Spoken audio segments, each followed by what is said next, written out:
Here are 5 quick tips for your first portrait photo shoot. Tip number 1, camera settings. You have your concept down, you have your model ready, and after the shoot you're reviewing the images and it dawns on you that you never changed it back to RAW.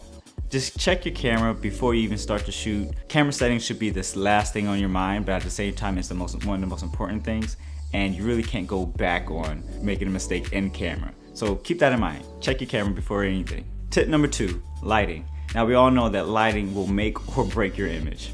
And oftentimes a lot of beginners don't have modifiers to help shape the light like a diffuser or anything like that. It's best to learn how to use natural light and manipulate that type of lighting.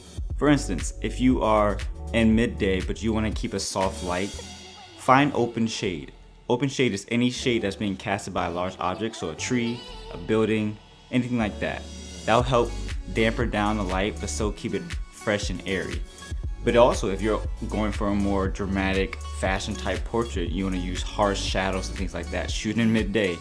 Find those times that you know that will work best for you. Everybody uses the golden hour, but try to shoot throughout the day because you're going to find some unique ways, some unique light as well. Tip number 3, focal point and background. Understanding where you place your subject is very key, especially with the composition and how you want to tell your story, where you want your viewer to look in the image. But also don't forget about your background. Your background will also make or break your image. So take for instance, if you're shooting where there's a lot of busyness, use that busyness to your advantage somehow. Think about another angle, think about what can be out of the frame, and don't rely on editing afterwards. Try to get it right in camera. Look for visual elements like lines, patterns, repetition that can help aid your story and how it can relate to your subject and how that relationship is built within the frame. Tip number 4, be intentional and have a direction. When I first started out doing portraits, oftentimes I found myself worrying about how I was going to try to capture the photo I saw on Instagram or magazine, rather than me being the director at the time, communicating my concept to my model. So it's important to have that open communication to show how your vision is planning out.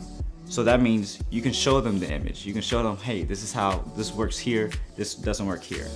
Tip number 5, be personable. Now, I don't want to sit here and overgeneralize every photographer there is, but I know I've seen 2 types of photographers, those who are really confident of talking to people and those who are really awkward talking with people. Now, this is just a general reminder that it is important to try to have a connection. If you're trying to gain the most out of your model, to have a very successful photo shoot, it's okay to get to know who they are. Take them out for a lunch snack or something before you even do the shoot. It's about building relationships, because honestly, even if you get a great photo, if the relationship is tarnished after the photo shoot, then you're not going to be able to shoot that person again because they're going to have a bad experience. So check yourself, make sure you're friendly enough, make sure you have a reason to be friendly, and just make connections, build, and grow from there. I hope you enjoyed this video. I know there are tons of tips, videos out there to make your portraits better, but I kind of want to focus on you, the photographer, and you being a person as well. So let me know in the description below if this was helpful, and I'll catch you guys on the next one. Deuces.